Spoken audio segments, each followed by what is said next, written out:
Om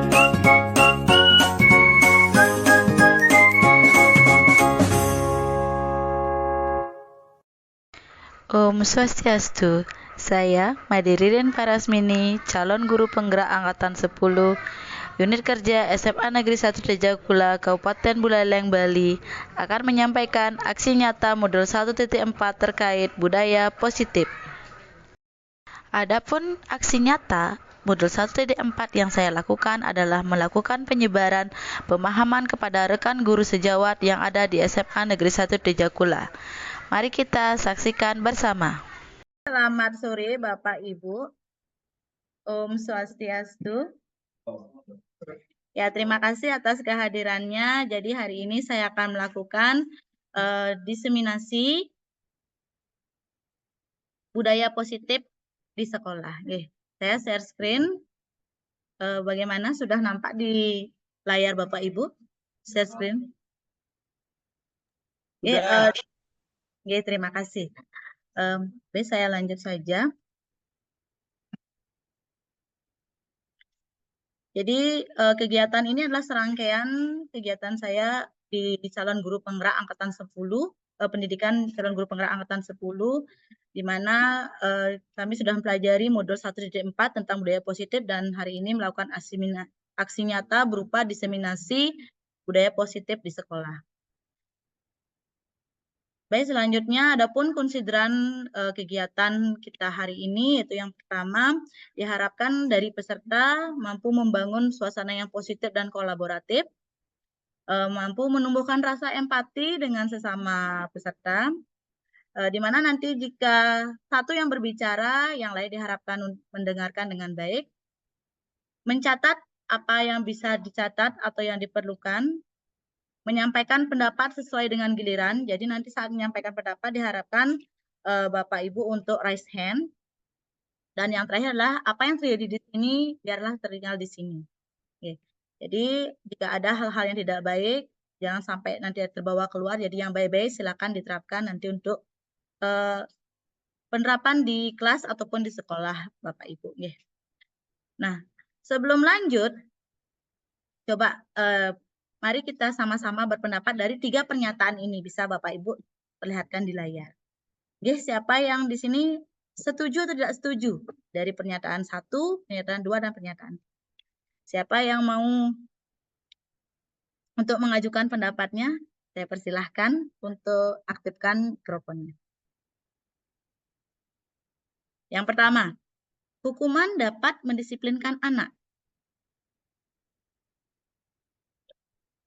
Coba siapa yang mau berpendapat silakan aktifkan kameranya, aktifkan mikrofonnya, dipersilahkan.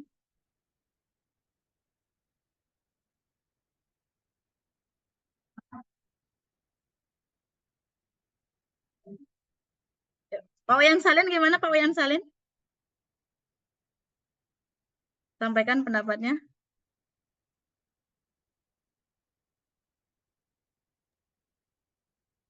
Terima kasih. Menurut saya mungkin yang pertama, hukuman dapat mendisiplinkan anak. Menurut saya tidak setuju dengan hukuman karena dalam pemberian hukuman itu bisa kita bedakan antara sanksi dan hukuman. Dalam pendisiplinan anak tidak harus dengan hukuman, bisa kita dengan memberikan perhatian dan kasih sayang. Dengan kasih sayang tersebut mungkin anak itu akan merasa kita hargai. Terima kasih. Terima kasih Pak Wayan. Jadi Pak Wayan di sini tidak setuju ya, hukuman dapat mendisiplinkan anak. Bagaimana dengan yang lain? Apa ada yang punya pendapat sama atau berbeda dengan Pak Wayan?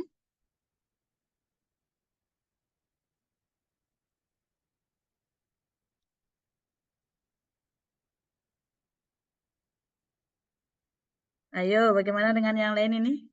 Kalem sekali.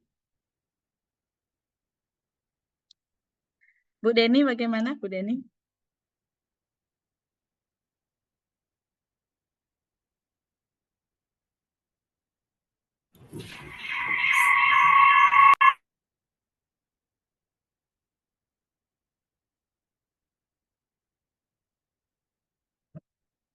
Ya, Pak Kadek mungkin, silakan Pak Kadek.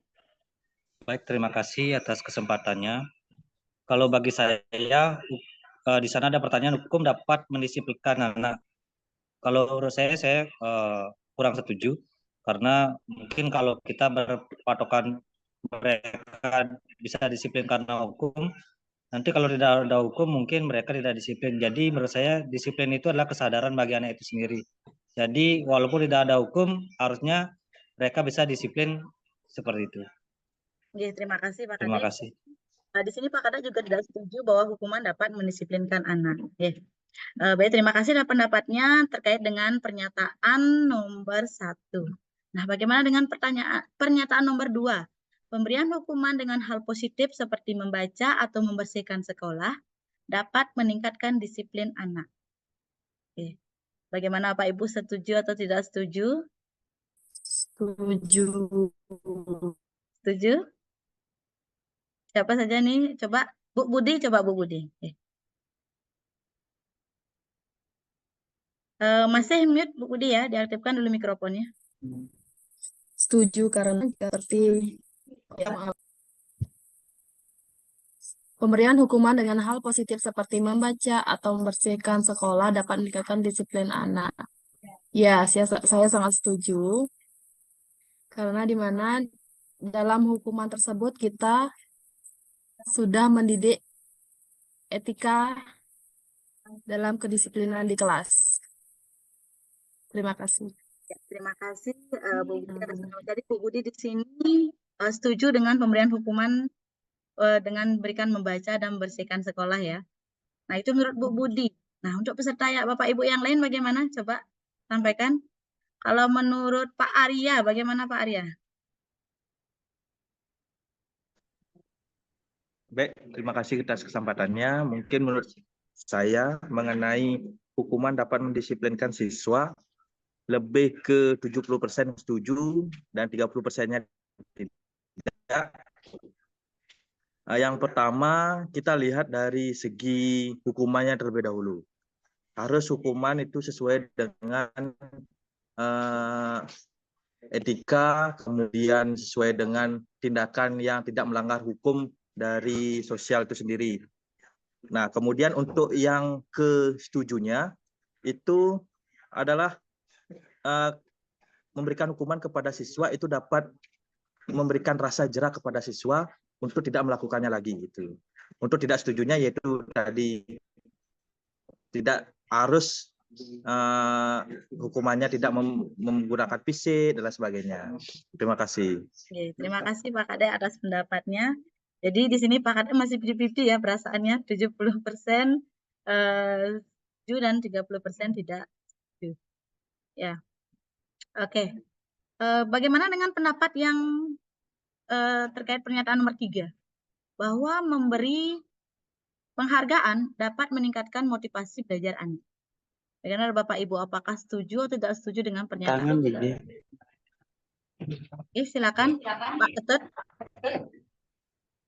Saya Ya ampun Pak Ketut, silakan disampaikan. Baik, terima kasih atas waktunya. Saya sangat setuju dengan memberi penghargaan dapat meningkatkan motivasi belajar anak atau siswa. Mengapa?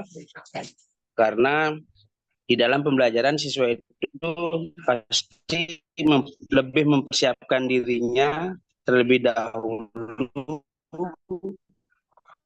sebelum pembelajaran itu dimulai.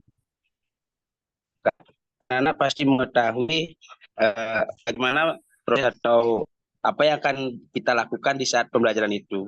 Nah, jadi lagi sekali saya sangat setuju dengan pemberian penghargaan untuk meningkatkan motivasi. Itu saya pernah laksanakan di saat saya mengajar. Terima kasih. Ya, terima kasih Pak Ketut atas pendapatnya. Jadi di sini Pak Ketut setuju dan sudah pernah melakukan bahwa memberikan penghargaan dapat meningkatkan motivasi belajar anak. Kalau menurut Bapak Ibu yang lain, bagaimana? Apakah sama sependapat dengan Pak Ketut atau punya pendapat yang berbeda? Mungkin Pak Pera bisa disampaikan pendapatnya.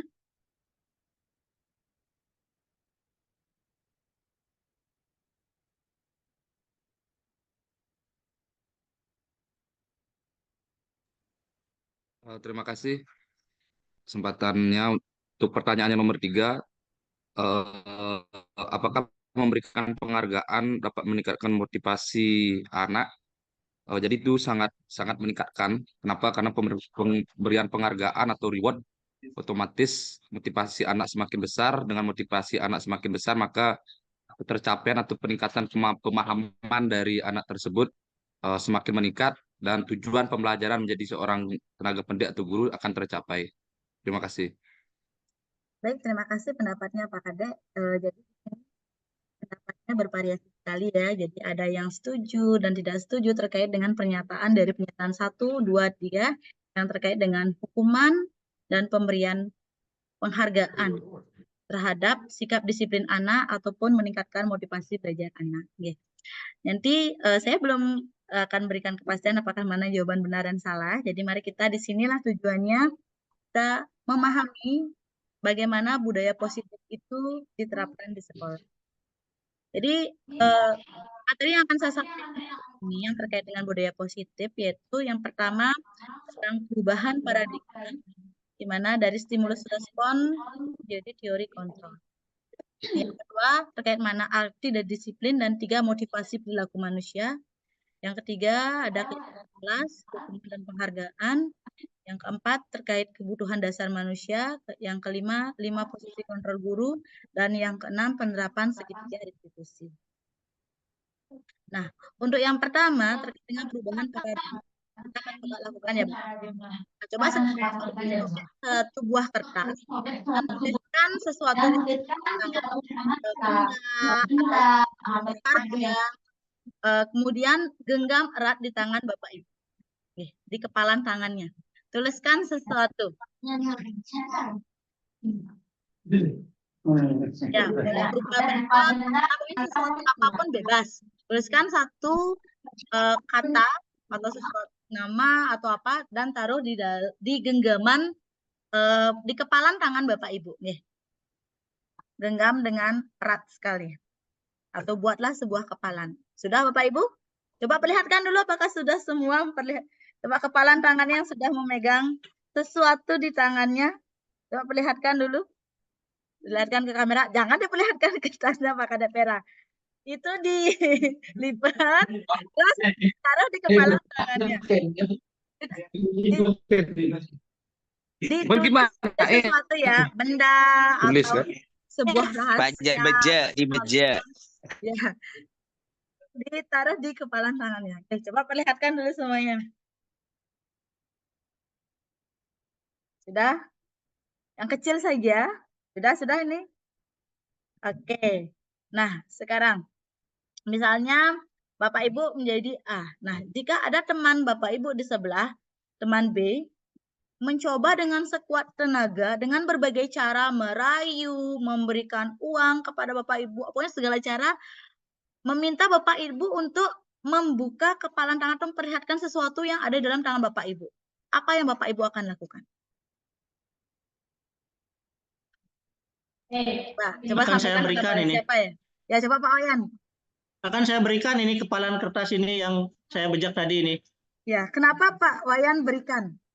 Karena ini tidak berharga, karena sudah saya bejak dan tidak bisa berharga ini hidup. Tadi kan saya sudah bilang, tuliskan benda atau sesuatu yang sangat berharga yang Bapak miliki untuk ditaruh di kepalan tangan Bapak. Oh, maaf ya. Suaranya saya putus-putus di sini sehingga tidak jelas informasinya ini. Oke, bisa maaf diulang, ya, maaf. Ya, bisa diulang Pak Wayan. Nah, sekarang mungkin kalau misalnya saya rubah ya pertanyaannya. Ini kan sesuatu berharga yang Pak Wayan pegang. Taruh di kepalan tangan Pak Wayan. Nah, sekarang jika teman Pak Wayan memaksa dengan sekuat tenaga, dengan rayuan, bahkan diberikan uang, apakah Pak Wayan akan buka kepalan tangan Pak Wayan? Kalau dirayu dengan uang, mungkin dibuka ini kepalan tangan ini. Oke, alasannya kenapa Pak Wayan? Padahal itu sesuatu yang berharga. Kenapa Pak Wayan berikan dengan diiming-imingi uang? Karena uang lebih utama. Oh, karena uang lebih utama dibandingkan apa yang Bapak bawa gitu ya? Iya, Ya, karena tanpa uang tidak akan ada artinya hidup ini. Baik, terima kasih atas pendapatnya Pak Wayan. Ya, mungkin yang lain bisa berpendapat kalau Pak Wayan akan memberikan jika dikasih uang. Bagaimana dengan yang lain, Bapak Ibu yang lain? Coba Pak Agus, bagaimana Pak Agus?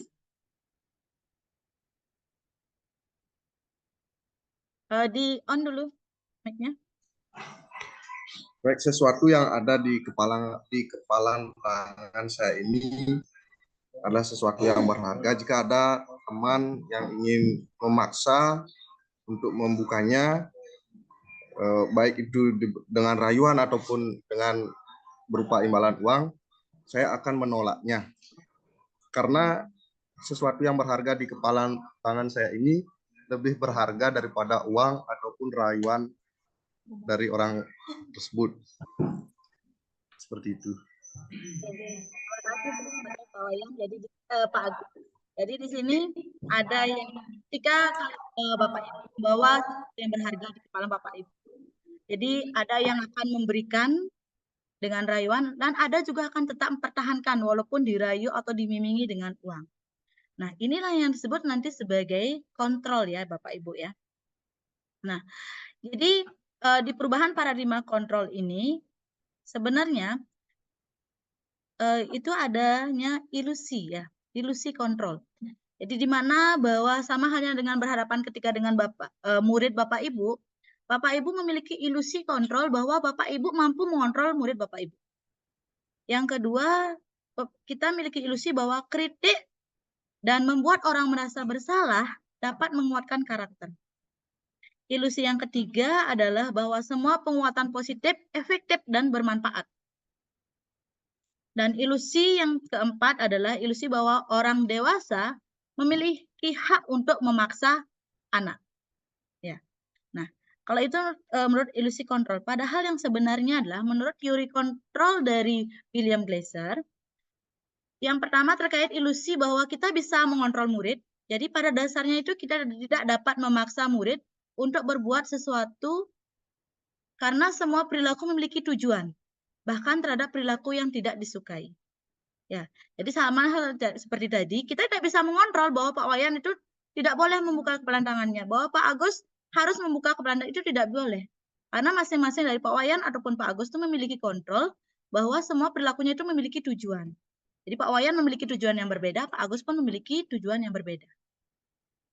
Yang kedua, bahwa ilusi bahwa semua penguatan positif efektif dan bermanfaat. Padahal sebenarnya dengan melakukan seperti itu, murid menjadi tergantung pada pendapat sang guru. Jadi dia tidak akan memiliki suatu komitmen apa yang harus dilakukan. Jadi yang dilakukan dia akan selalu tergantung untuk mendapatkan penguatan yang positif dari gurunya. Yang ketiga, ilusi bahwa kritik dan buat orang bersalah dapat menguatkan karakter. Nah, jadi hal ini dilakukan bahwa mengontrol murid itu akan menuju pada identitas yang gagal.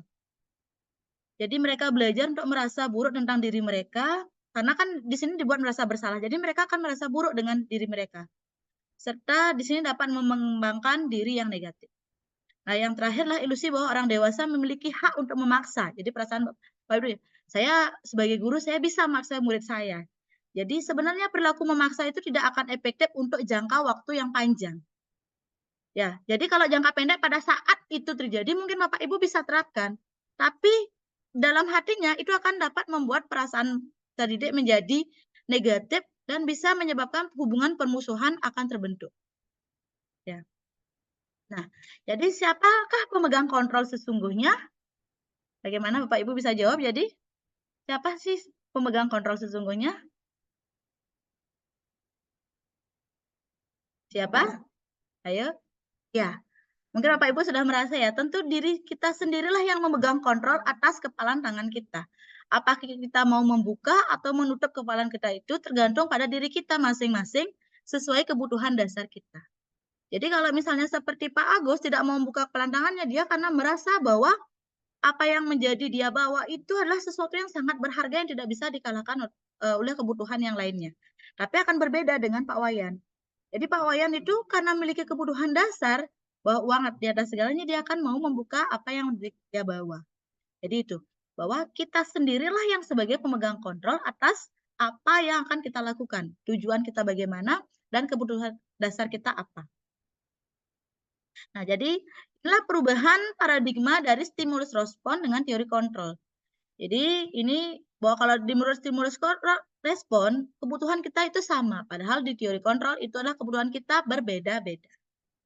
Nah, jadi stimulus respon itu semua orang melihat hal yang sama. Padahal sebenarnya setiap orang itu memiliki gambaran yang berbeda.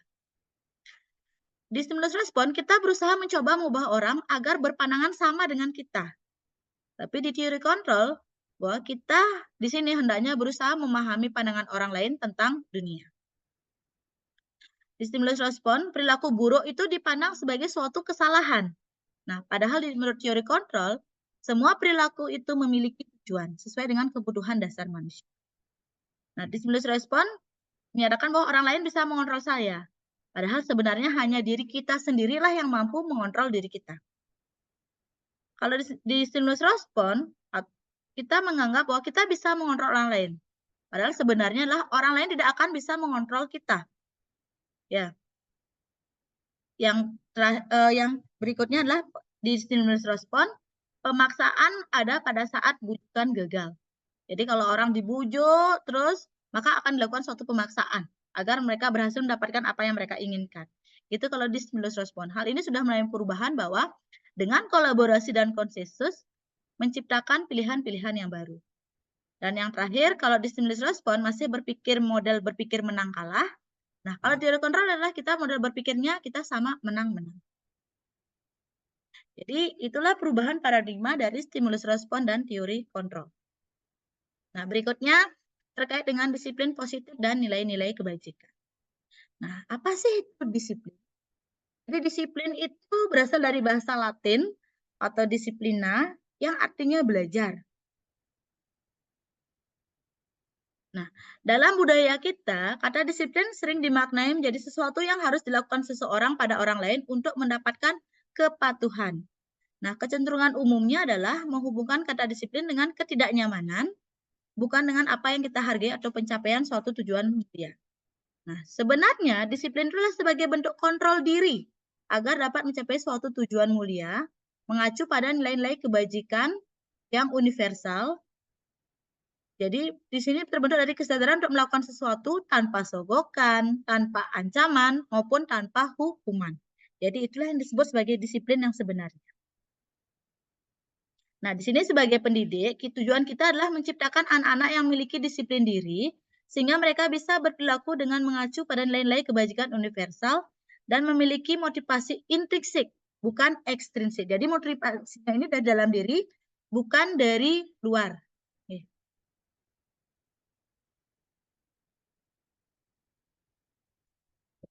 Nah, jadi tadi disampaikan bahwa di sini kalau kita disiplin diri harus mengacu pada nilai-nilai kebajikan.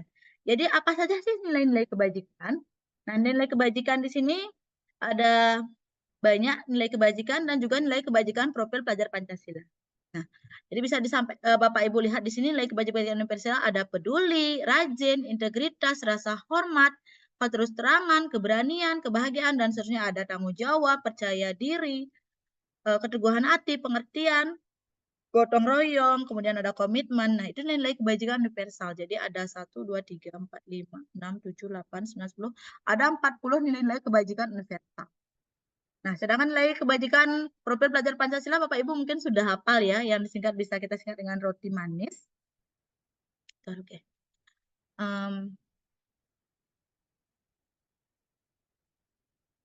Yaitu yang pertama adalah beriman bertakwa kepada Tuhan Yang Maha Esa dan berakhlak mulia, berkebinekaan global, bergotong royong, kreatif, mandiri, dan bernalar kritis.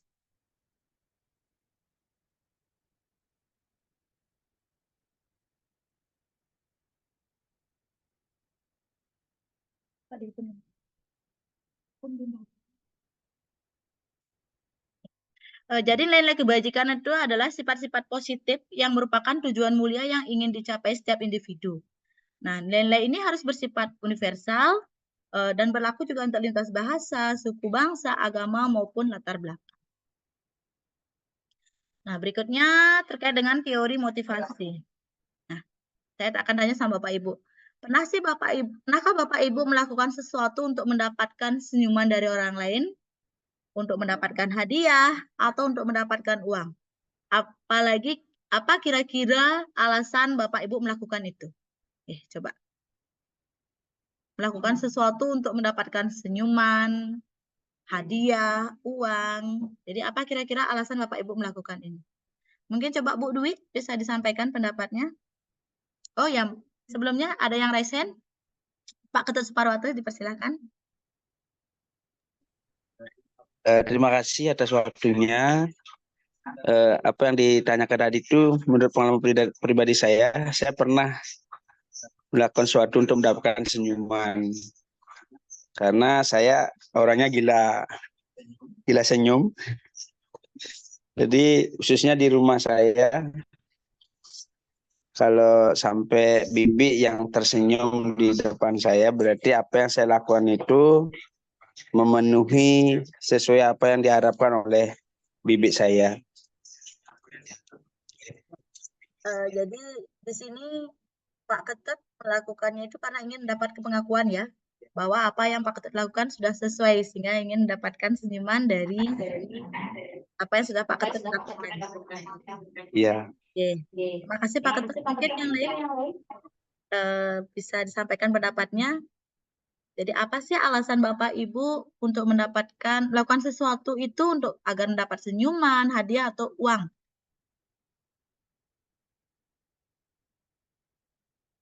Coba Pak Sukma bisa disampaikan pendapatnya.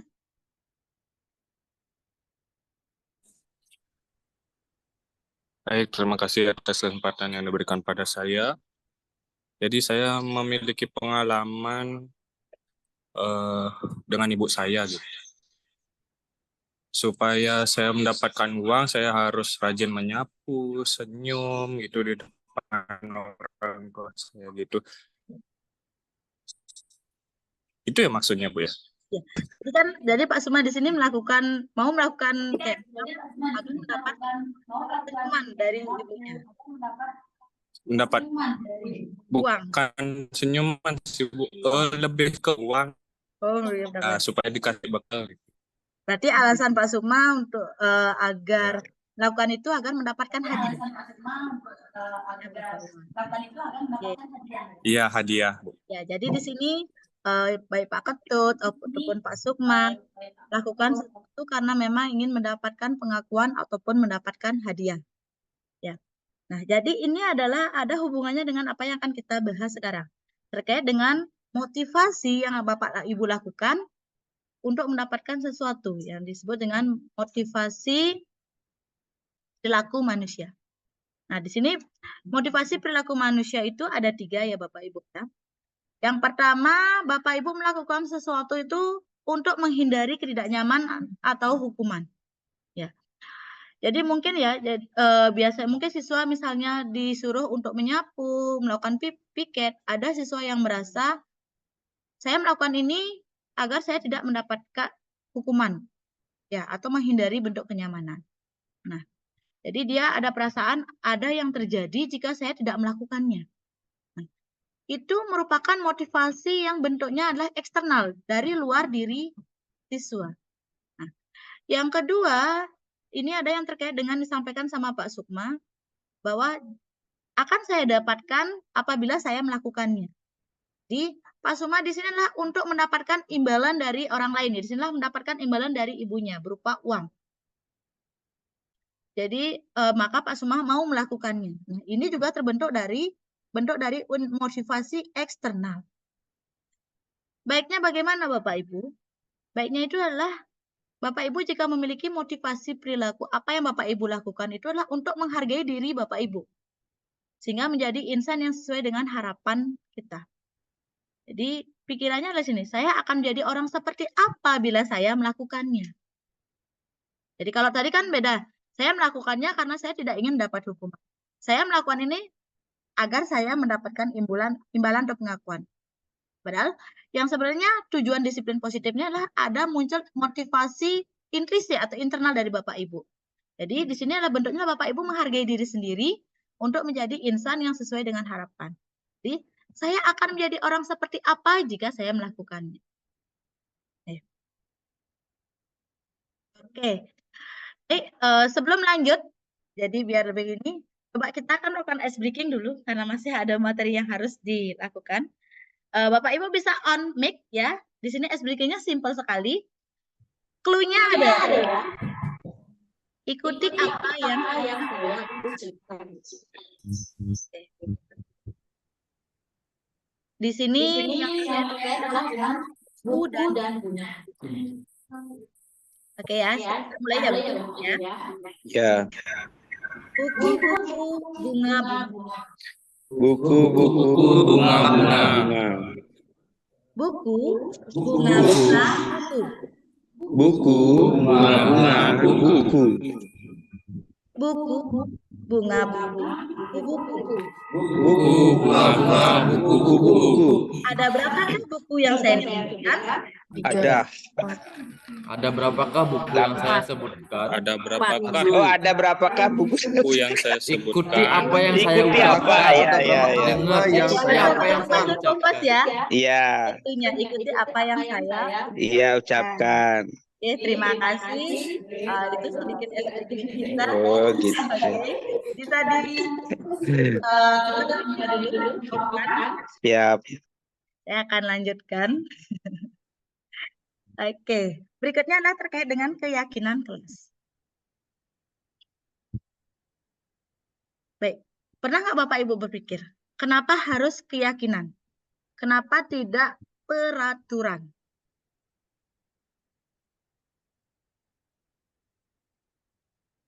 Kenapa disebut sebagai keyakinan kelas? Kenapa tidak peraturan kelas?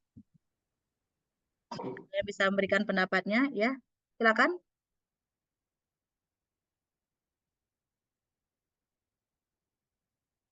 Yuk, siapa? Mungkin bisa raise hand. Oke, Pak Ketut lagi. Ya, kalau ini murid ini yang paling aktif ini ya muridnya. Oke, silakan Pak Ketut. Bisa disampaikan. Baik, terima kasih. Kenapa bukan peraturan ya? Apa Bu yang disampaikan tadi? Kenapa harus keyakinan? Ya. Bukan peraturan. Baik. Keyakinan kenapa bukan peraturan? Kalau peraturan itu kan lebih identik hukumannya akan kelihatan. Kita mengingatkan kan kita belajar memberikan disiplin positif. Kalau keyakinan itu datangnya dari diri kita juga. Kita harus yakin dulu gitu, Pak. Di kelas itu kita punya keyakinan bersama mampu untuk dilaksanakan. Bukan peraturan gitu. Jadi seperti ini ke pandangan Tiang. Terima kasih. Ya. Jadi kalau menurut Pak Ketut, kalau peraturan itu lebih ke dari luar ya, bukan muncul dari diri. Tapi kalau sudah keyakinan yang diyakini bersama, misalnya keyakinan kelas, berarti diyakini bersama di kelas itu lebih menimbulkan kesadaran dari dalam diri. Oke, terima kasih Pak Ketut atas pendapatnya. Ya benar sekali ya. Mengapa keyakinan, mengapa tidak peraturan saja? Ya, dengan adanya keyakinan, keyakinan akan memotivasi secara intrinsik atau dari dalam, sehingga orang akan lebih tergerak untuk menjalani keyakinannya. Jadi kalau sudah yakin, pasti dia tergerak untuk melakukan. Nah, daripada hanya sekedar mengikuti serangkaian peraturan. Ya. Nah, contohnya misalnya di sini ada 3 ya. Yang pertama, mengapa kita mematuhi peraturan mengenakan helm saat mengendarai sepeda motor di jalan? Yang kedua, mengapa kita memiliki peraturan harus datang tepat waktu saat datang ke sekolah? Dan yang ketiga, mengapa kita mematuhi peraturan memakai masker dan mencuci tangan setiap saat pada saat COVID ini ya? Mungkin ada yang bisa menyampaikan pendapatnya terkait dengan 3 ini. Boleh dipilih salah satu?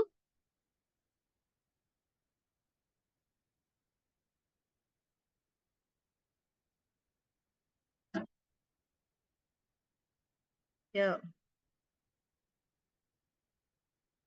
Ya, nggak ada yang raise hand ini. Oh ya, Pak Ketut lagi ya yang raise hand. Masih raise hand ini? Ya. Oh, yang tadi belum di off kan ya? Iya. Oke ya, silakan Pak Kadek Merah. Turunkan tangan. Bisa diulang pertanyaannya, Bu? Oh, enggak nampak ya di layarnya ya.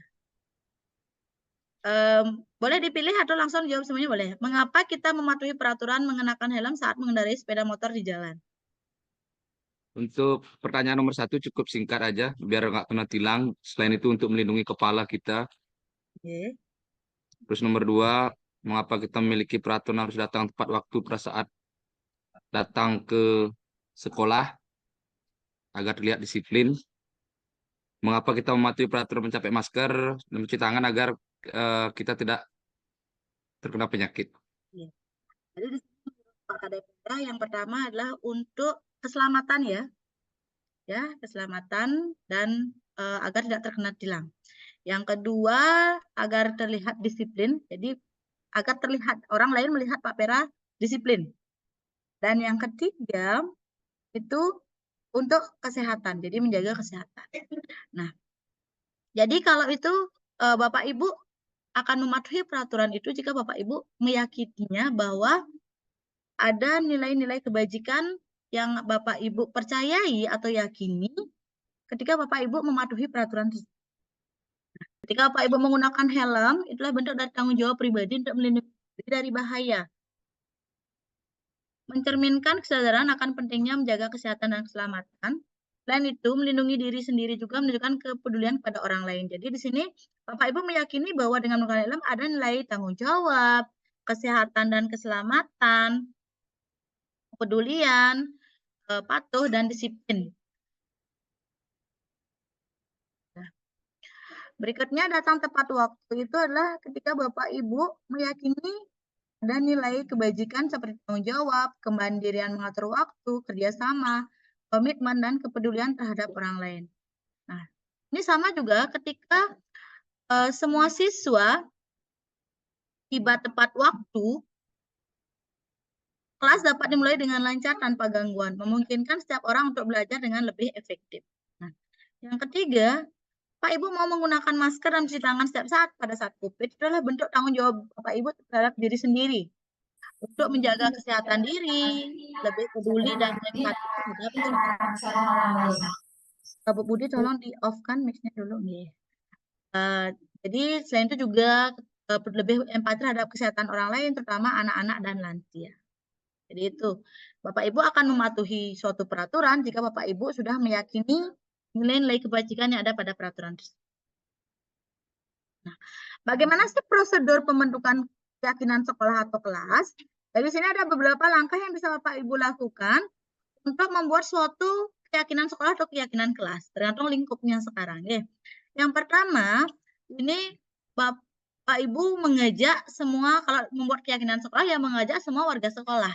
Tapi kalau Bapak Ibu mau membuat keyakinan kelas, di situ Bapak Ibu akan mengajak murid-murid Bapak Ibu untuk saling bercurah pendapat tentang peraturan apa yang perlu disepakati di kelas Bapak Ibu.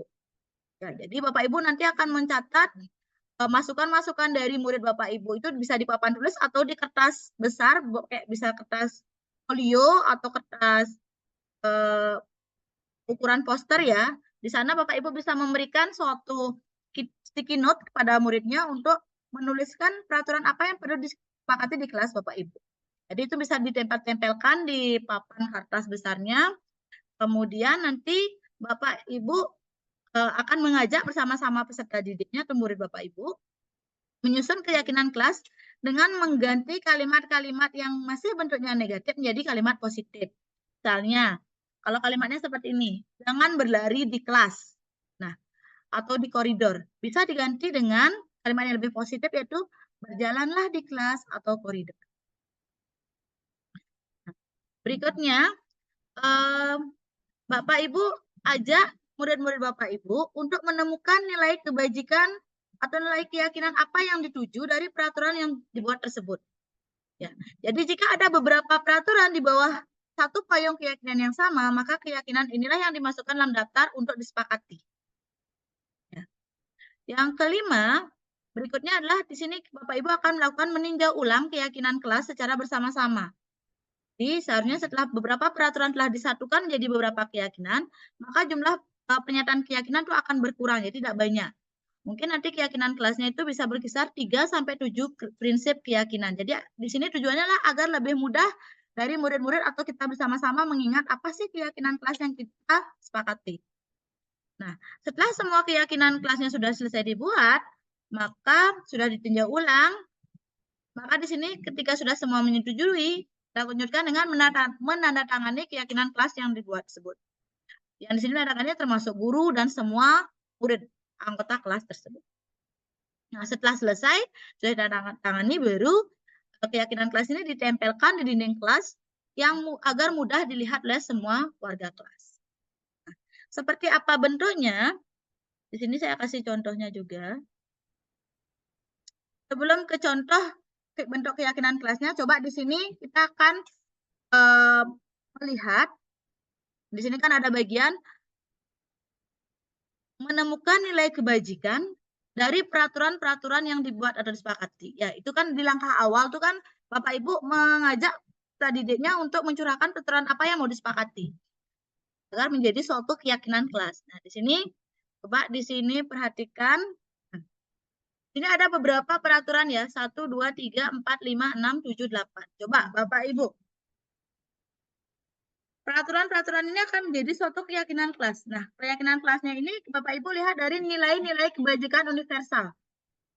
Ada kepatuhan, ada tanggung jawab, keselamatan, mandiri, kreatif. Bapak Ibu, sampaikan pendapatnya. Selalu kembalikan buku ke tempatnya. Nah, keyakinan kelas apa itu kira-kira? Kalau selalu kembalikan buku ke tempatnya. Coba angkat tangannya. Ini termasuk kebijakan universal yang mana? Kalau kebijakan universalnya saya tayangkan dulu. Nilai kebajikan universal nih.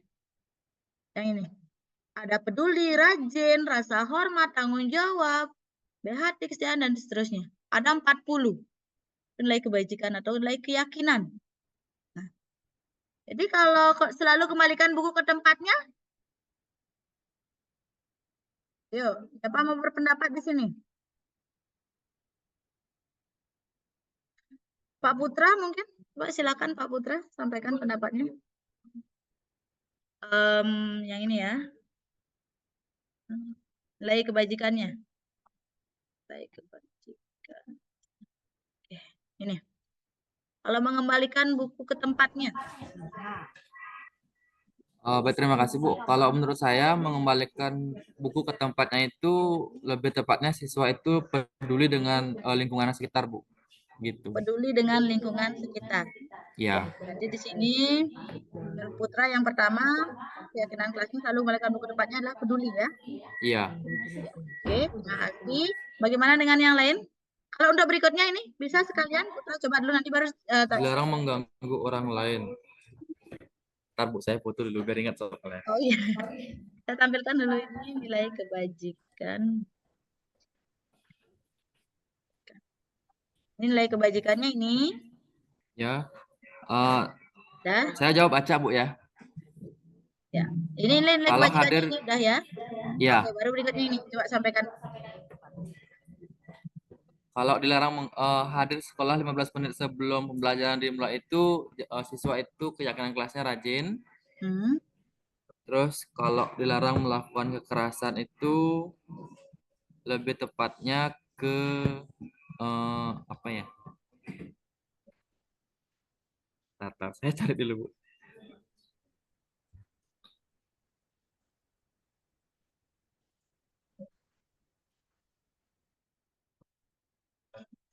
Oke. Saya copy dulu ini. Lalu saya copy dulu ini biar lebih mudah untuk melihat ke sini ya. Oke. Nah, udah kelihatan sekarang ya? Udah kelihatan Bu. Dilarang melakukan kekerasan itu dia ada belas kasih bisa, terus dengan rasa juga bisa, keteguhan hati juga bisa Bu. Terus lanjut dilarang menggunakan narkoba itu dia berada pada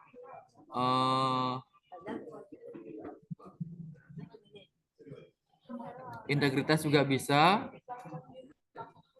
komitmen juga bisa, percaya diri juga bisa Bu. Terus lanjut bergantian atau menunggu giliran itu ada rasa hormat dan juga keteguhan hati. Kalau menggunakan masker itu ada di keyakinan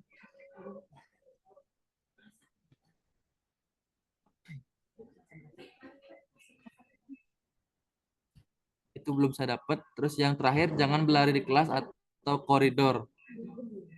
Itu berada pada keyakinan, tanggung jawab juga bisa, terus kedermawan, sama rendah hati. Itu aja sih Bu dari saya. Terima kasih Putra pendapatnya. Bagaimana dengan Bapak Ibu yang lain? Siapa yang mau menyampaikan pendapatnya terkait keyakinan kelas apa yang bisa disepakati terkait dengan peraturan yang ada ini? Kalau menurut Pak Anton, bagaimana Pak Anton?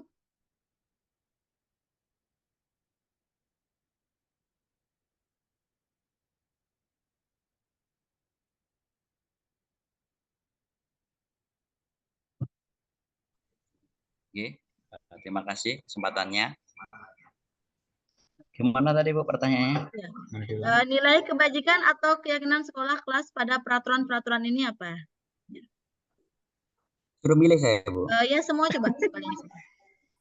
Oh, ini menurut saya ya.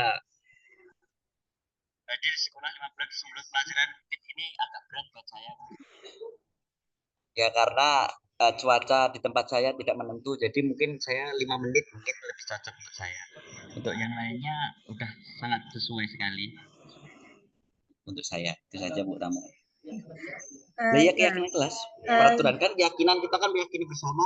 Iya. Kita harus Ya, kesepakatan. Ya. Terlambat maksimal 5 menit itu kan Bu. Nggih. Oke. Di sini kan nanti Bapak Ibu akan mengajak muridnya untuk membuat keyakinan kelas.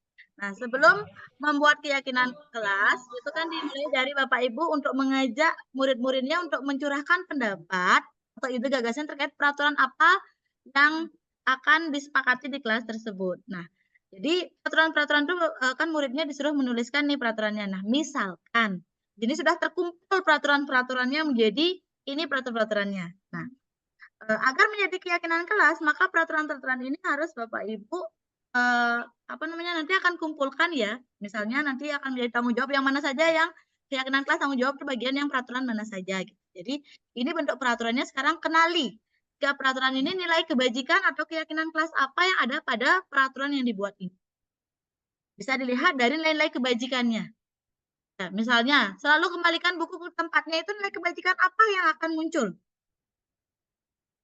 Nah, bisa coba Pak Anton udah ngerti ya maksudnya ya. Oke, silakan coba Pak Anton bisa disampaikan kembali. Oh, berarti saya menyesuaikan yang satu ya Bu. Iya. Jadi, selalu kembalikan buku ke tempatnya, masuk komitmen kalau saya Bu. Oke, baik. Yang kedua, itu Bu. Iya. Dilarang mengganggu orang lain. Itu saya kesantunan Oh ya. Ya kotaknya itu. Ya, yang ketiga hadir sekolah 15 menit sebelum pembelajaran dimulai. itu komitmen lagi itu. Gitu. Terus dilarang melakukan kekerasan. Waduh, nggak kelihatan. Ketegasan. Terus dilarang menggunakan narkoba. Itu apa itu Bu? Komitmen lagi. Bergantian atau menunggu giliran. Gotong royong. Gunakan masker. Mana itu ya? Komitmen. Jangan berlari di ruang kelas atau koridor, komitmen lagi.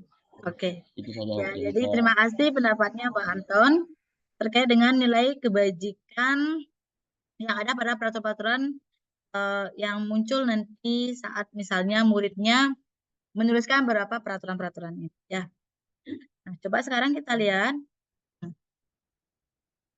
Jadi kalau selalu kembalikan buku ke tempatnya itu keyakinan kelasnya itu adalah berupa tanggung jawab. Oke. Dilarang mengganggu orang lain adalah salah satu sikap saling menghormati orang lain. Hadir di sekolah 15 menit sebelum itu bisa menghormati orang lain dan juga komitmen. Dilarang melakukan kekerasan, itu bagian dari keselamatan, juga menghormati orang lain. Dilarang menggunakan narkoba itu dari kesehatan. Bergantian atau menunggu giliran, menghormati orang lain, dan sabar. Gunakan masker, kesehatan dan keselamatan, dan jangan lari koridor, itu adalah bentuk keselamatan dan keamanan. Ya. Nah, jadi itu nanti Bapak Ibu harus bisa dulu ya menemukan nilai kebajikan atau keyakinan dari peraturan-peraturan yang akan disepakati nanti. Nah, contohnya seperti ini ya Bapak Ibu. Saya kasih contoh. Ya. Ini perbesar. Nah, kalau sebelumnya mungkin kita sudah membuat keyakinan kesepakatan kelas ya, mungkin di kelas ya. Kesepakatan kelasnya ini, hadir di kelas tepat waktu, mengawali kegiatan belajaran dengan berdoa, semua murid bertanggung jawab atas kebersihan ruangan, dan seterusnya. Inilah bentuk kesepakatan kelas yang mungkin sudah pernah Bapak Ibu buat ya. Nah, jika akan dibuatkan suatu keyakinan kelas, maka akan bentuknya adalah seperti ini. Ini adalah bentuk keyakinan sekolah ya. Misalnya dari beberapa peraturan atau beberapa kesepakatan yang sudah disepakati, itu akan Ibu jadikan satu. Ini menjadi keyakinan kelas atau sekolah. Yang pertama disiplin, yang mana saja yang masuk unsur disiplin. Datang tepat waktu di sekolah, mengerjakan tugas tepat waktu, mengikuti kegiatan upacara, memakai seragam sesuai jadwal, menggunakan kata-kata sopan, itu adalah bagian dari keyakinan. Berikutnya ada keyakinan religius, peduli lingkungan, dan seterusnya. Jadi itu. Dari keyakinan itu ada beberapa peraturan yang sudah disepakati, sehingga itulah menjadi keyakinan kelas. Ini Bapak Ibu ya. Nah, ini adalah salah satu contoh keyakinan kelas yang saya buat. Jadi misalnya bersyukur, bisa dibuat dalam ini. Kami meyakini bahwa melakukan doa bersama setiap mengawali dan mengakhiri kegiatan pembelajaran sebagai wujud mensyukuri anugerah Tuhan, dan seterusnya. Dari segi kebersihan, komitmen, inilah yang Bapak Ibu nanti buat di kelas, membuat suatu keyakinan kelas dengan tahapan-tahapan atau prosedur yang sudah saya sampaikan tadi. Bagaimana Bapak Ibu bisa dipahami bagaimana cara kita membuat suatu keyakinan kelas? Bisa, Ibu. Oke, terima kasih. Bisa. Kalau sudah bisa, saya lanjutkan ke hukuman dan penghargaan. Ya, terkait dengan apa yang sudah dibahas, kita bahas tadi dia. Nah, coba dulu ini. Ada hukuman, ada konsekuensi. Pasti Bapak Ibu sudah pernah mendengar ini ya. Nah, coba dari 1, 2, 3, 4, 5, 6, 7. Dari 7 ini. Yang manakah yang hukuman, yang manakah konsekuensi?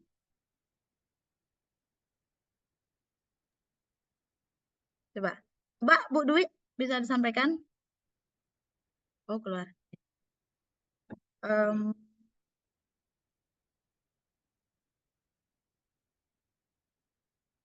Masuk. Ya, Pak Wayan silakan, sudah angkat tangan Pak Wayan.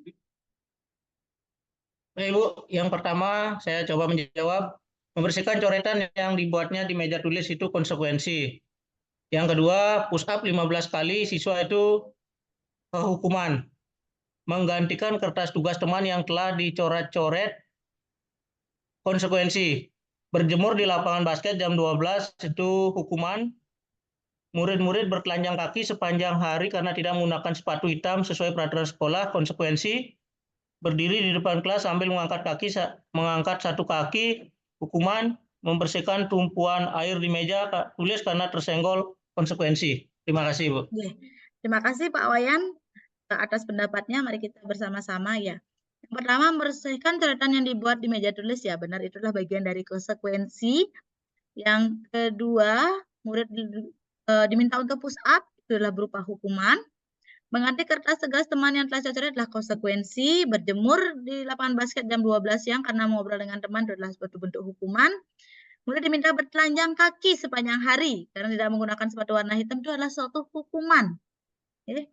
Berdiri di depan kelas sambil mengangkat kaki satu, tidak bisa menjawab adalah bagian dari hukuman. Dan bersihkan tumpahan air di meja tulis karena tersenggol adalah konsekuensi. Nah, Bapak Ibu sudah bisa menentukan yang mana hukuman dan konsekuensi. Nah, kira-kira apa sih perbedaan antara hukuman, konsekuensi, dan nanti lagi satu ada yang namanya restitusi.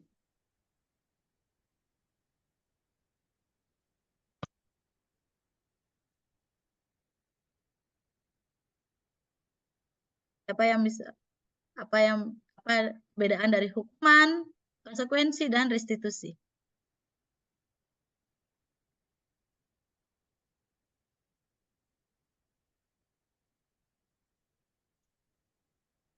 Ada? Ya. Oke, ya silakan. Oke, terima kasih kesempatannya, Bu. Di sini saya ingin menanggapi apa sih perbedaan hukuman, kemudian konsekuensi sama restitusi ya. Aktivitas itu. Oke, untuk hukuman itu adalah sesuatu yang diberikan langsung oleh gurunya tanpa ada pendapat dari siswanya.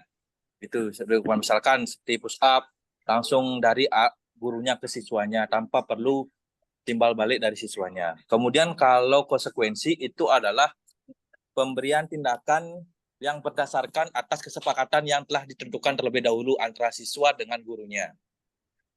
Terus kemudian kalau restitusi itu adalah tindakan yang memang benar itu disadari oleh siswanya, tetapi sedikit dari arahan dari gurunya.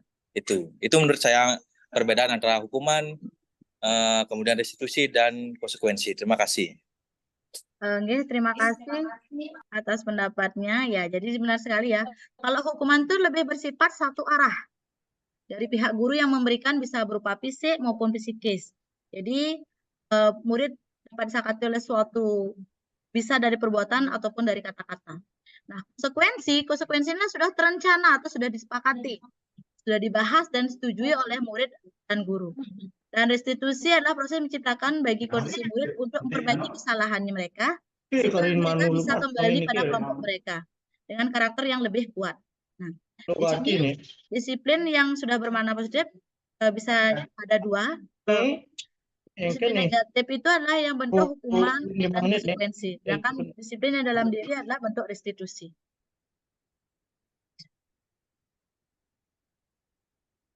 Ya, jadilah perbedaan hukuman dan konsekuensi ya. Nah, bagaimana dengan penghargaan ya? Jadi mungkin tadi ada yang menyebutkan bahwa ada motivasi untuk melakukan sesuatu karena untuk mendapatkan penghargaan. Nah, sebenarnya penghargaan itu berlaku sama dengan hukuman. Dalam arti meminta atau membujuk seorang melakukan sesuatu untuk memenuhi tujuan tertentu dari orang yang meminta atau membujuk. Nah, ini adalah dorongannya bersifat eksternal sehingga akan menyebabkan adanya faktor ketergantungan. Nah, terus selanjutnya materinya adalah kita percepat saja Pak Ibu ya, kebutuhan dasar manusia. Nah, jadi seluruh tindakan yang kita lakukan itu adalah memiliki tujuan tertentu yang berdasarkanlah kebutuhan dasar manusia yang terkait ada 5. Kebutuhan untuk bertahan hidup, kebutuhan untuk kasih sayang dan rasa diterima, kebutuhan akan kebebasan, kebutuhan akan kesenangan, dan kebutuhan akan penguasaan. Berikutnya adalah 5 posisi kontrol guru. Ya. Jadi di sini Bapak Ibu ada 5 posisi kontrol guru, yaitu yang pertama adalah sebagai penghukum, yang kedua pembuat orang merasa bersalah, posisi teman, posisi pemantau, dan posisi manajer. Nah di sini saya berikan video bagaimana 5 posisi kontrol guru.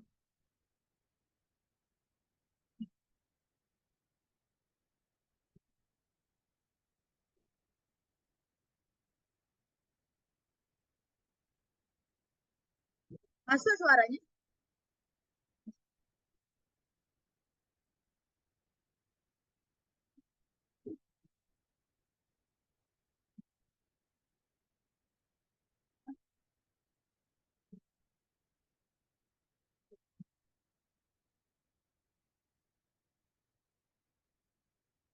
Ya, jadi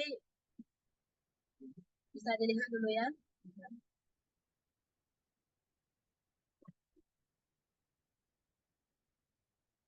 Minta waktunya lagi untuk menyelesaikan. Ya.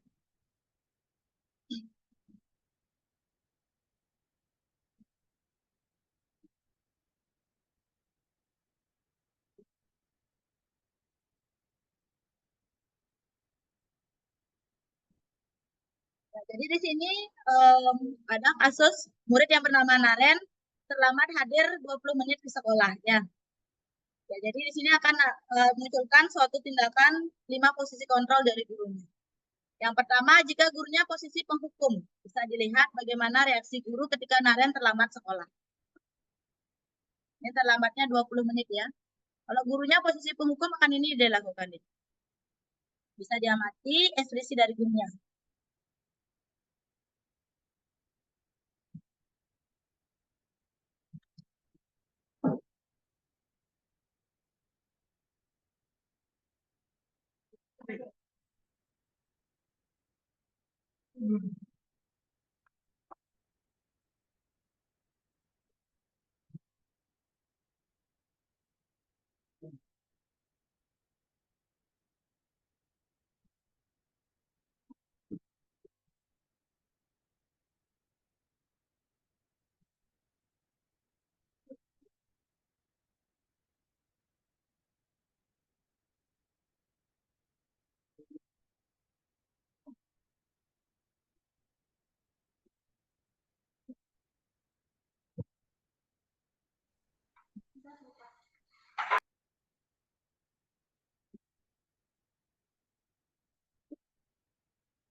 Nah, lihat gimana?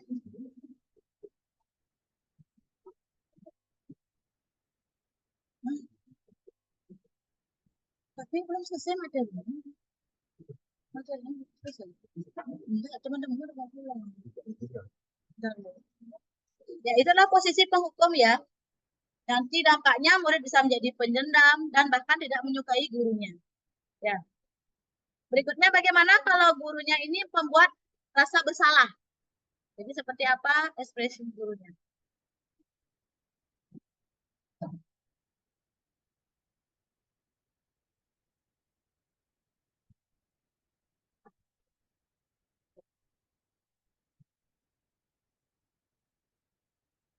Ya, jadi kalau pada pembuat rasa bersalah itu suaranya seperti minta dikasihani oleh siswanya. Gitu.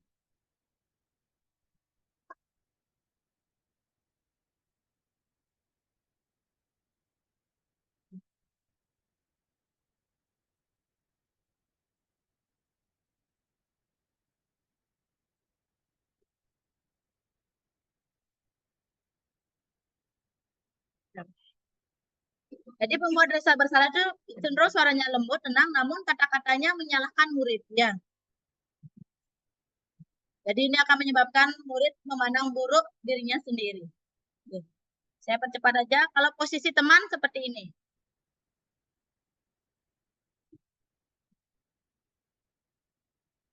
Nah, jadi ini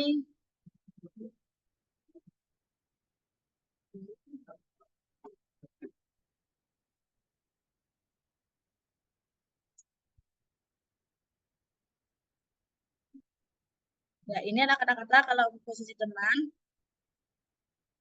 Nah, apa dampaknya? Jadi suaranya itu akan ramah, cenderung bersenda gurau dan mengatur suasana. Jadi murid akan merasa senang, aman, dan akrab dengan gurunya.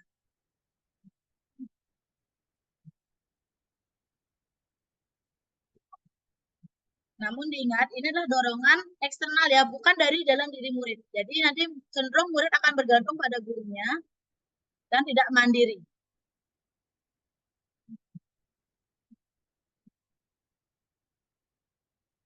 Ya, jadi nanti dia akan hanya berlaku baik pada guru-guru yang hanya menurut dia adalah temannya. Nah, bagaimana kalau posisi pemantau?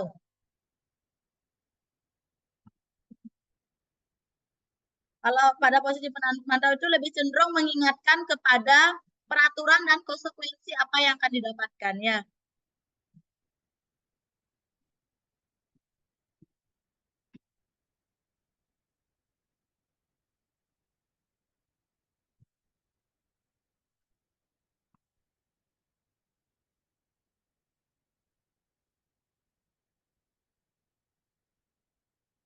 Ya. Nah, jadi pada posisi pemantau, murid itu akan selalu dia menghitung konsekuensinya dan tidak sepenuhnya mandiri. Ya. Kalau pada posisi manajer, di sana posisi yang diharapkan oleh seorang guru ya.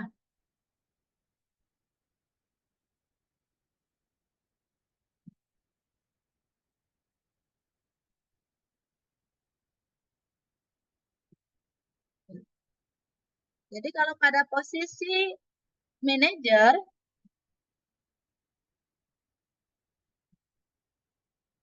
jadi ini lebih menggali ke kesadaran diri peserta didik terkait dengan keyakinan yang sudah disepakati atau diyakini.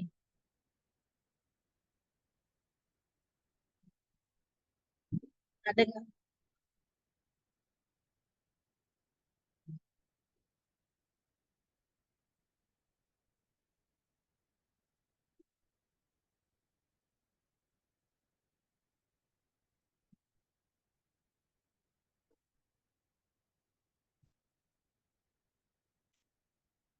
Nah, jadi di sini nanti di posisi manajer, eh, murid itu harus belajar dari kesalahannya dan bagaimana mencari solusi untuk menyelesaikan dari masalah ini. Ya, jadi inilah contoh 5 posisi kontrol guru. Nah, materi yang terakhir terkait dengan restitusi atau penerapan segitiga restitusi. Ya, dalam menerapkan segitiga restitusi, di sini Bapak Ibu diharapkan untuk mengambil posisi kontrol manager. Nah, restitusi itu akan proses menciptakan kondisi bagaimana murid mampu memperbaiki kesalahan mereka sehingga mereka bisa kembali pada kelompok mereka dan memiliki karakter yang lebih kuat. Nah, restitusi adalah proses kolaboratif yang mengajarkan murid untuk mencari solusi dari masalahnya dan bantu murid berpikir tentang orang seperti apa yang mereka inginkan dan bagaimana mereka harus memperlakukan orang lain. Nah, restitusi di sini nanti adalah memberikan sebuah pilihan, bukan menebus kesalahan, tapi belajar dari kesalahan, memperbaiki hubungan untuk mengevaluasi tindakan terhadap orang lain, diberikan berupa tawaran, bukan paksaan, ciptakan kondisi bagi murid untuk menyelesaikan masalah dan berbuat untuk lebih baik lagi, menuntut untuk melihat adanya ketidakselarasan antara tindakan dan keyakinan diinginkan, dan mencari kebutuhan dasar apa yang mendasari dari tindakannya. Nah, di segitiga restitusi itu ada 3 ya tahapannya, yaitu yang pertama validasi tindakan yang salah, yang kedua menanyakan keyakinan, yang ketiga menstabilkan identitas. Nah, tahapan ini tidak bersikap kaku, jadi harus terstruktur dari 1, 2, 3 tidak. Pada tahapannya itu adalah Bapak Ibu bisa bebas ya, yang penting ada 3 unsur ini pada saat menerapkan segitiga restitusi. Nah, pada tahapan menstabilkan identitas, di sini akan Bapak Ibu lakukanlah membuat anak yang merasa gagal karena berbuat salah menjadi positif terhadap dirinya. Kata-kata yang bisa disampaikan lah, misalnya seperti ini. Berbuat salah itu hal yang manusiawi. Tidak ada manusia yang sempurna. Misalnya Bapak Ibu juga pernah berbuat salah, kemudian kita bisa menyelesaikan permasalahan ini. Terus kalau kamu menyalahkan dirimu sendiri terus-menerus, apa kamu bersikap baik pada dirimu sendiri? Nah, itu artinya Bapak Ibu menstabilkan identitas dari murid Bapak Ibu. Yang kedua, kalau validasi tindakan yang salah. Bapak Ibu di sini akan membantu siswa mengenali kebutuhan yang ingin dipenuhinya ketika melakukan kesalahan itu. Jadi pada dasarnya setiap tindakan itu kan memiliki tujuan ya. Jadi Bapak Ibu bisa berkata, kamu pasti punya alasan ya mengapa melakukannya. Apa yang penting bagi kamu? Kamu boleh tetap berusaha menjaga sikap itu, tapi tambahkan sikap yang lain, yang baru. Yang bisa begini, maukah kamu belajar cara lain untuk mendapatkan yang kamu butuhkan tanpa harus memukul gitu misalnya. Terus misalnya ini, apakah kamu bisa melakukan dengan lebih baik besok lagi? Jadi itu bagian dari validasi tindakan yang salah. Nah, terus berikutnya menanyakan keyakinan. Pada saat ini anak akan melihat kesalahannya dihubungkan dengan keyakinan apa yang sudah disepakati. Misalnya gini bisa ditanyakan, apa nilai keyakinan kelas sekolah kita? Apa nilai-nilai universitas yang sudah disepakati? Hasil ideal seperti apa yang kamu inginkan? Kamu ingin menjadi anak seperti apa? Atau apa yang kamu rasakan ketika kamu lakukan itu? Dan kamu ingin menjadi orang seperti apa? Itulah tahapan dari segitiga restitusi. Ya.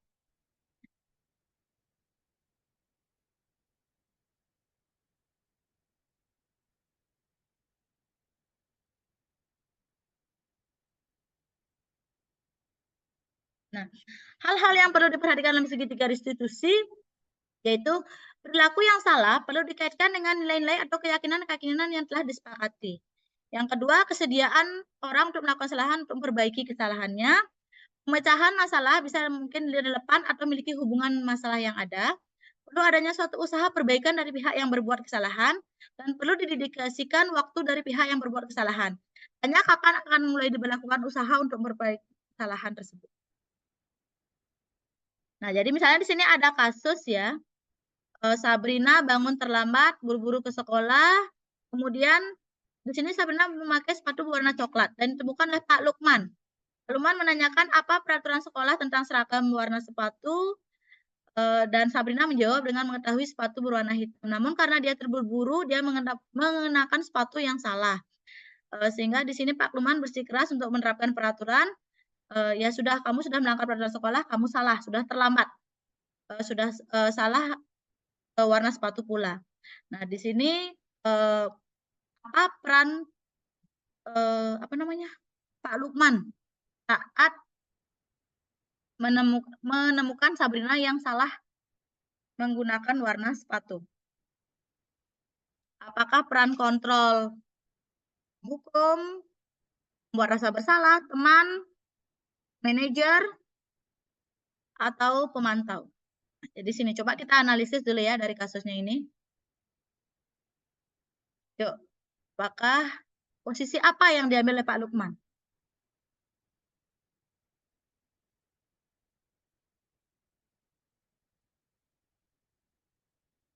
Yuk, bagaimana? Siapa nih yang mau menyampaikan pendapatnya?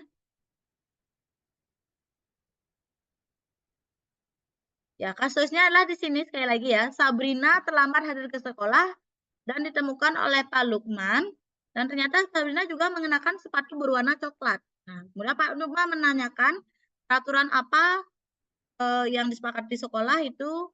Bahwa di sini Sabrina sudah menjawab bahwa dia melanggar peraturan sekolah dan mengenakan yang seharusnya sepatu hitam, tapi dia malah mengenakan sepatu coklat karena terburu-buru. Sabrina sudah meminta maaf, tapi tetap Pak Lukman juga menyatakan bahwa kamu sudah melanggar peraturan sekolah. Kamu tidak sanggup ambil sepatu di rumah dan diantarkan ke sekolah. Ya sudah, kamu tidak bersepatu saja seharian di sekolah. Sekarang copot sepatumu dan silakan belajar tanpa sepatu seharian. Nah, sikap apa yang diambil oleh Pak Lukman ini? Yuk, Bapak Ibu, menurut Bapak Ibu, apakah Hukuman, penghukum. Penghukum? Ya, menurut Pak Suma posisi penghukum.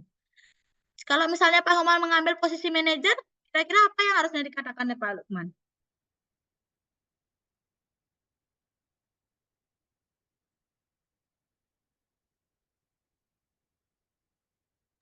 Oke, jadi analisisnya seperti ini ya. Dalam kasus tersebut, Pak Lukman memposisikan diri sebagai penghukum. Ya, nah indikatornya karena Pak Lukman menggunakan nada keras, menekan siswa dengan aturan yang ada, dan memberikan hukuman yang sewenang-wenang seperti tadi tidak menggunakan sepatu seharian. Nah, jika Pak Lukman mengambil posisi manajer, yang seharusnya dikatakan Pak Lukman adalah seperti ini. Sabrina, apa yang kita yakini terkait jam mulai sekolah dan warna sepatu, apa yang harusnya dipakai? Jadi, Bapak Ibu mengingatkan keyakinan yang sudah disepakati. Terus, apakah kamu meyakininya? Nah, jika kamu meyakininya, apakah kamu bersedia memperbaikinya? Jadi di sini Pak Lukman akan menggali jika sebagai posisi manajer adalah bagaimana Sabrina menyadari kesalahannya, kemudian bagaimana Sabrina bersedia memperbaiki kesalahannya. Nah, terus jika kamu memperbaiki hal ini, apakah menunjukkan tentang apa dirimu? Jadi di sini Pak Lukman berusaha mengembalikan Sabrina untuk menjadi pribadi yang lebih kuat. Nah, apa rencana kamu untuk memperbaiki hal ini? Apakah besok dan kedepannya akan terjadi masalah seperti ini lagi ya? Jadi, kalau sudah mengambil posisi manajer, Bapak Ibu di sini akan mengambil suatu penerapan dari segitiga restitusi. Nah, terus nilai kebajikan apa yang dituju? Yaitu nilai komitmen, keadilan, menghargai orang lain, dan disiplin tanggung jawab. Dan bagaimana kita menyikapi kasus Pak Lukman? Jadi di sini kita tidak setuju jika Pak Lukman mengambil posisi penghukum. Karena hukuman itu akan membuat siswa merasa takut dan membenci peraturan dan merasa dia tersakiti. Nah, yang harus dilakukan adalah di sini Pak Lukman mengambil posisi manajer dengan tindakan restitusi. Oke. Jadi kesimpulannya di sini adalah budaya positif akan menimbulkan rasa aman dan nyaman pada murid dalam proses pembelajaran. Budaya positif juga membantu mendorong murid untuk mampu berpikir, bertindak, dan mencipta sebagai proses memerdekakan dirinya sehingga murid menjadi lebih mandiri serta bertanggung jawab. Oke, jadi itulah tujuan kita mempelajari budaya positif. Nah, sebagai akhir, saya minta di sini Bapak Ibu menyampaikan umpan balik terkait apa hal menarik yang Bapak Ibu temukan ketika saya menyampaikan materi budaya positif ini, apa hal yang paling ingin Bapak Ibu ketahui lebih lanjut, dan apa peran guru dalam membuat budaya positif di kelas. Mohon umpan baliknya nih Bapak Ibu disampaikan.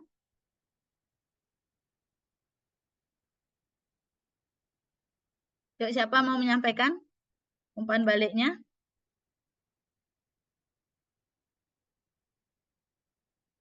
Bisa dibantu Pak Pera mungkin berikan umpan balik dari kegiatan ini. Baik, terima kasih Bu Ririn. Pemaparan materi yang sangat luar biasa. Jadi tiba pada memberikan umpan balik berarti sudah berakhir pemaparan materinya.